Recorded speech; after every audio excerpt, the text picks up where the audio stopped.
Hello everyone. अब तक अपन ने लेक्चर 8 तक क्या पढ़ लिया है? इंक्रीज, डिक्रीज और कॉन्ट्रैक्शन और एक्सटेंशन तक पढ़ लिया था। अब अपन पढ़ते हैं elasticity of demand. Elasticity of demand 5 type से होती है। फर्स्ट होता है perfectly in elastic demand, second होता है परफेक्टली इलास्टिक डिमांड, फिर होता है third highly elastic demand, less elastic demand और यूनिटरी इलास्टिक डिमांड।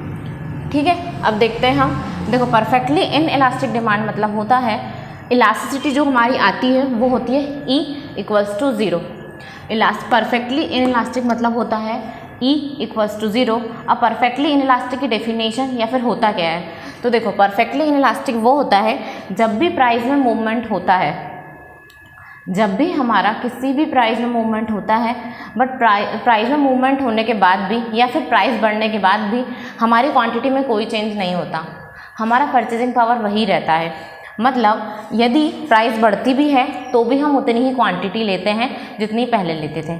ठीक है, तो जब प्राइस इंक्रीज होती है उसके बाद भी क्वांटिटी में कोई चेंज नहीं होता, उसे बोलते हैं परफेक्टली इन इलास्टिक डिमांड। ठीक है, अब हम देखते हैं। फॉर एग्जांपल के लिए हमने ये एक एग्जांपल लिया, इसमें दिया है प्राइस 10 to 20। प्राइस हमारी इंक्रीज हो रही है 10 से बढ़कर 20। प्राइस कितनी हुई हमारी? 10 से 20, लेकिन क्वांटिटी कितनी है हमारी? 100। क्वांटिटी चेंज नहीं हुई। ठीक है, यहाँ पर हम हमेशा पहले देखते थे कि जब प्राइस बढ़ती है तो क्वांटिटी कम हो जाती है, लेकिन ये जो इलास्टिसिटी है इसमें अलग अलग तरीके से मूवमेंट होता है डिमांड में। तो यहाँ पर प्राइस बढ़ती है लेकिन क्वांटिटी में कोई डिफरेंस नहीं आता।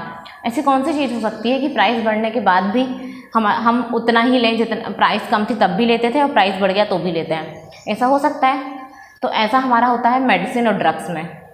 मेडिसिन में अगर कोई पेशेंट है, वो बीमार है, ठीक है, और अगर उसे दवाई की ज़रूरत है तो हमें उसे ठीक करना है तो वो कितनी भी महंगी होंगी हमें उसे लाना पड़ेगा। ठीक है, मान लो किसी को शुगर पेशेंट है, उनको इंसुलिन का इंजेक्शन लगता है। अब इंसुलिन का इंजेक्शन मान लो 100 रुपये का आता था, अब वो सीधा हो गया 200 रुपये का, तो भी हम उसको लेंगे। क्यों? क्योंकि हमारे लिए बहुत ज़रूरी है। जब हम ही नहीं होंगे तो पैसे का क्या करेंगे? ठीक है, तो यहाँ पर प्राइस बढ़ने के बाद भी क्वांटिटी सेम रहती है। ठीक है, तो देखते हैं यहाँ पर क्या है। प्राइस क्या हो रही है? 10 से बढ़कर 20 और क्वांटिटी क्या है हमारी? सेम। अब यहाँ पर होता है हमारा E = 0। अब हमने ये एग्जांपल लिया जिसमें प्राइस बढ़ रही है और क्वांटिटी क्या है? सेम। तो हम देखते हैं क्या हमारा E = 0 आ रहा है यहाँ पे। हम इसकी इलास्टिसिटी निकालते हैं। ठीक है, तो इलास्टिसिटी का फॉर्मूला होता है E = change in quantity upon change in price into price upon quantity. अब ये जो ट्राइंगल शेप दिया ये क्या होता है? इसका मतलब होता है चेंज या फिर डिफरेंस। ठीक है, और ये हमारी होती है ओल्ड प्राइस और ये हमारी होती है ओल्ड क्वांटिटी। तो ओल्ड प्राइस ये जो है ये हमारा ओल्ड रहता है और ये रहता है न्यू। ये है ओल्ड और ये है न्यू। ठीक है, अब यहाँ पर हमारे को बोला है change in quantity. Change in quantity मतलब 100 - 100, फिर चेंज इन प्राइस मतलब 20 - 10, फिर into old price. Old price कितनी है? 10 और ओल्ड क्वांटिटी कितनी है? 100। ये अब इन दोनों का क्या है? 0 अपॉन 10 इंटू 10/100। इससे तो ये कैंसिल हो गया, 0/100। तो ये क्या है हमारा? 0। तो हमें यही तो चाहिए था। परफेक्टली इन इलास्टिक क्या बताता है? E = 0। तो ये हो गया हमारा E = 0। ठीक है, अब फिर से समझते हैं। परफेक्टली इन इलास्टिक में प्राइस में डिफरेंस होता है, प्राइस बढ़ती है तो भी क्वांटिटी सेम रहती है। It's called perfectly in elastic demand. When price increases and quantity remains unchanged, it's called perfectly in elastic demand. अब सेकंड आता है perfectly elastic demand. Perfectly elastic demand पूरा अपोजिट होता है परफेक्टली इन इलास्टिक का। Perfectly in elastic का opposite कौन होता है? Perfectly elastic. देखते हैं इसमें क्या होता है। परफेक्टली इलास्टिक डिमांड में प्राइस में चेंज नहीं होता बट क्वांटिटी में चेंज होता है। प्राइस में कोई चेंज नहीं होता लेकिन क्वांटिटी हमारी इंक्रीज हो जाती है। लेकिन हमारा इन इलास्टिक में क्या होता था? प्राइस में चेंज होता था और क्वांटिटी में चेंज नहीं होता था। किसमें? परफेक्टली इन इलास्टिक में प्राइस में चेंज होता था, प्राइस बढ़ती थी लेकिन क्वांटिटी क्या रहती थी, सेम। यहाँ पर प्राइस सेम है और क्वांटिटी बढ़ जाएगी हमारी, ठीक है। तो जब प्राइस सेम रहती है quantity will increase, it's called perfectly elastic demand. इसको कैसे शो करते हैं हम, E इक्वल्स टू इनफाइनाइट। अब हमने ये एक एग्जाम्पल लिया, देखते हैं इस एग्जाम्पल में इनफाइनाइट आ रहा है कि नहीं आ रहा है। तो देखिए E का फॉर्मूला क्या होता है, change in quantity upon change in price into price upon quantity. Price कौन सी होती है, ओल्ड, क्वांटिटी कौन सी होती है, ओल्ड। चेंज इन क्वांटिटी मतलब 200 माइनस 100, चेंज इन प्राइस मतलब 10 माइनस 10, फिर into old price 10, old quantity 100। यहाँ पर आया 100, यहाँ पर आया 0 इंटू 10 अपॉन 100, तो 10 अपॉन 0 मतलब इनफाइनाइट। तो E इक्वल्स टू हमारा ये आ गया इनफाइनाइट, ठीक है। ये तो परफेक्टली इलास्टिक में होता है जब प्राइस कांस्टेंट रहती है बट क्वांटिटी हमारी इंक्रीज हो जाती है, it's called perfectly elastic demand. फिर से दोनों समझते हैं, परफेक्टली इन इलास्टिक का अपोजिट कौन होता है, परफेक्टली इलास्टिक, और परफेक्टली इलास्टिक का अपोजिट कौन होता है, परफेक्टली इन इलास्टिक। तो परफेक्टली इन इलास्टिक में क्या होता है, जब प्राइस बढ़ती है लेकिन क्वांटिटी सेम रहती है, इसे हम क्या बोलते हैं, परफेक्टली इन इलास्टिक डिमांड। इसके बाद परफेक्टली इलास्टिक क्या होता है, जब प्राइस सेम रहती है बट क्वांटिटी बढ़ जाती है, इसे क्या बोलते हैं, परफेक्टली इलास्टिक डिमांड।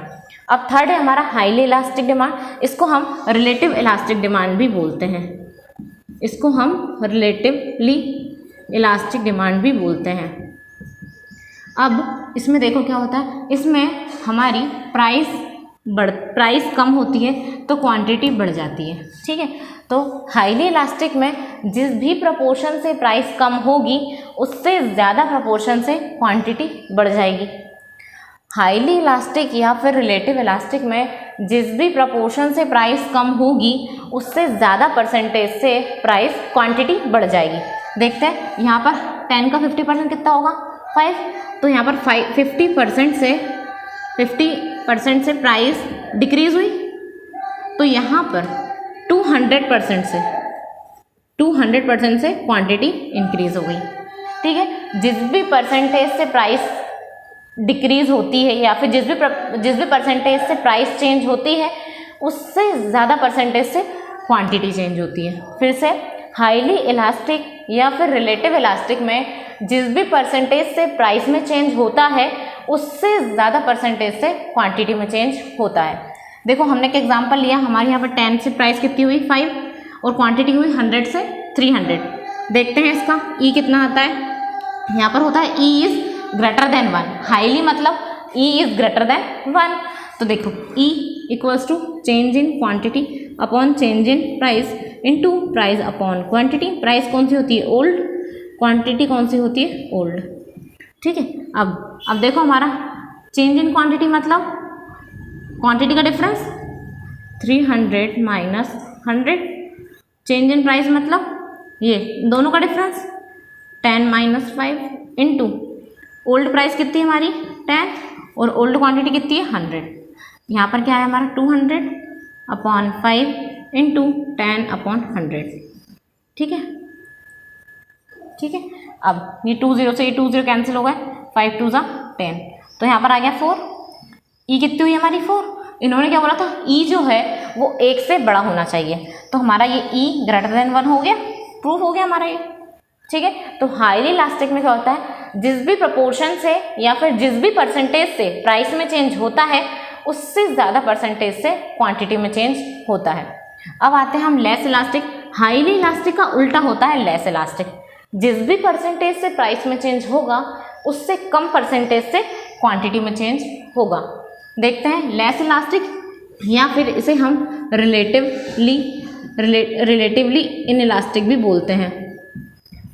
इसे हम क्या बोलते हैं, रिलेटिवली इन इलास्टिक, ठीक है। अब हमारा यहाँ पे प्राइस है 10 से 20 हुई, 100% से इंक्रीज हुई, 100% से बढ़ गई, लेकिन यहाँ पर जो प्राइस कम हो रही है वो हमारी 10% से प्राइस कम हो रही है, ठीक है। जिस भी परसेंटेज से प्राइस में चेंज होता है उससे कम परसेंटेज से क्वांटिटी में चेंज होता है, ठीक है। तो हमारी प्राइस हुई 10 से 20 और क्वांटिटी हमारी कितनी हुई 100 से 90, सिर्फ 10% का मूवमेंट आया, 10% कम हुई। देखते हैं अब इसका ई कितना आता है। Change in quantity upon change in price into price upon quantity. Price है हमारी ओल्ड और क्वांटिटी भी है हमारी ओल्ड। चेंज इन क्वांटिटी मतलब इन दोनों का डिफरेंस 100 माइनस 90, और प्राइस चेंज इन प्राइस मतलब इन दोनों का difference into old price upon old quantity. 10 upon 10 into 10 upon 1000। इससे ये कैंसिल, इससे 1 अपॉन 10 तो आया 0.1। यह आया हमारा 0.1। इन्होंने बोला था ई जो है वो 1 से छोटा होना चाहिए, तो हमारा ई क्या हुआ, लेस देन 1 हो गया। ठीक है, फिर से देखते हैं हम इन दोनों को। यहाँ पर जिस भी परसेंटेज से प्राइस में चेंज होता है उससे ज़्यादा परसेंटेज से क्वांटिटी में चेंज होता है। यहाँ पे 50 से हुआ तो यहाँ पर सीधा 4 गुना बढ़ गया, 200% से हुआ। लेकिन लेस इलास्टिक में जिस भी परसेंटेज से प्राइस में चेंज होता है उससे कम परसेंटेज से क्वांटिटी में चेंज होता है। यहाँ पर मान लो 100 से हुआ तो यहाँ पर 10% से हो जाएगा। ठीक है, अब unitary elastic. Unitary elastic, unit का मतलब क्या होता है, 1। यूनिटरी इलास्टिक का मतलब, यूनिट का मतलब होता है 1, कि यूनिटरी इलास्टिक मतलब हुआ E इक्वल्स टू 1। ठीक है, अब यूनिटरी इलास्टिक में E इक्वल्स टू 1 हुआ, जिस भी परसेंटेज से प्राइस में चेंज होगा उसी परसेंटेज से क्वांटिटी में भी चेंज होगा। देखिए, जिस भी परसेंटेज से प्राइस में चेंज हुआ उसी परसेंटेज से क्वांटिटी में चेंज होगा। 10 का 50% कितना होता है, 5, तो यहाँ पर 50% से प्राइस कम हुई। ठीक है, तो 20 का 50% क्या हुआ, 10, तो यहाँ पर 50% से प्राइस क्वांटिटी बढ़ गई। यहाँ पर 50% का मूवमेंट हुआ, यहाँ पर 50% से कम हुई तो यहाँ पर 50% से बढ़ गई। अब देखते हैं इसको हम उसमें रख के फॉर्मूले में, E equals to change in quantity upon change in price into price upon quantity. Price लेते हैं ओल्ड, क्वांटिटी भी लेते हैं ओल्ड। ठीक है, अब देखते हैं चेंज इन क्वांटिटी मतलब इन दोनों का डिफरेंस, चेंज इन प्राइस मतलब इन दोनों का डिफरेंस, ओल्ड प्राइस फिर ओल्ड क्वांटिटी। अब 10 upon 5 into 20 upon into 10 upon 20। ठीक है, 1 0 से 1 0 कैंसिल, ये। अब हमारा क्या बचा, 10 अपॉन 10, तो ये आ गया हमारा 1, तो हमारा E इक्वल्स टू 1 हो गया।